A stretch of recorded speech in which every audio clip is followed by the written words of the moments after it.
1 февраля начнется прием документов для зачисления детей в первые классы школ Якутска. Каждый год этот процесс для родителей будущих первоклашек превращается в самое настоящее испытание.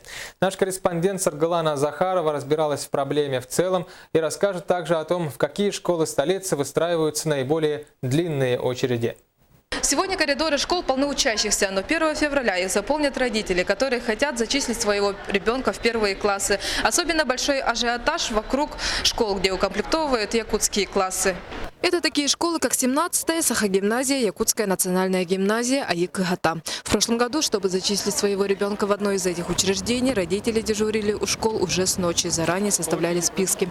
Понятно, что ажиотаж не касается каждой школы. Большинство принимает детей в дежурной обстановке. К таким школам можно отнести школу номер 2. Она ежегодно комплектовывает 5 якутских и 2 русских класса. В следующем учебном году, как и в предыдущие года, вторая школа открывает 5 классов. Из них 3 класса с якутским языком обучения и 2 класса с русским языком обучения. Всего планируем с учетом наплыва детей по 30 учащихся, 30 на 5 это 150 где-то.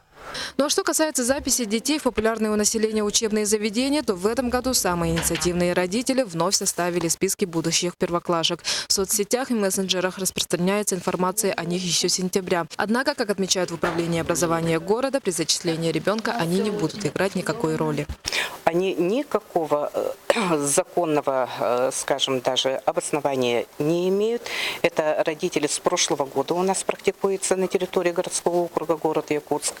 Поэтому только на основании правил. Кто первый придет и комиссия рассмотрит, и эти дети будут зачислены. Образовательное учреждение в течение 7 дней должен издать приказ о зачислении в общеобразовательное учреждение.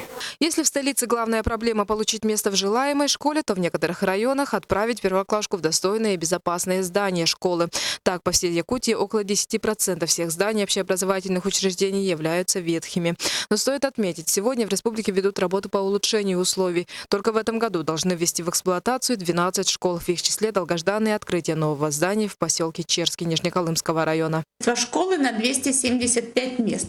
Первоначально сдача объекта была намечена на 2015 год, но из-за отставания в графике работы было принято решение перенести открытие школы на 1 августа 2016 года.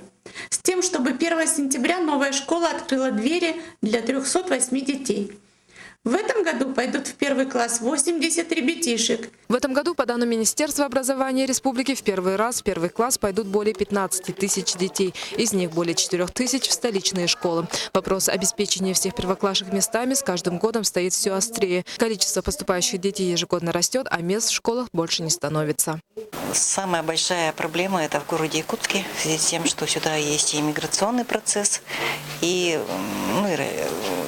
вторая смена очень большая. Получается, что дети должны постепенно переходить, обучаться в одну смену. И эта программа сейчас как раз разрабатывается.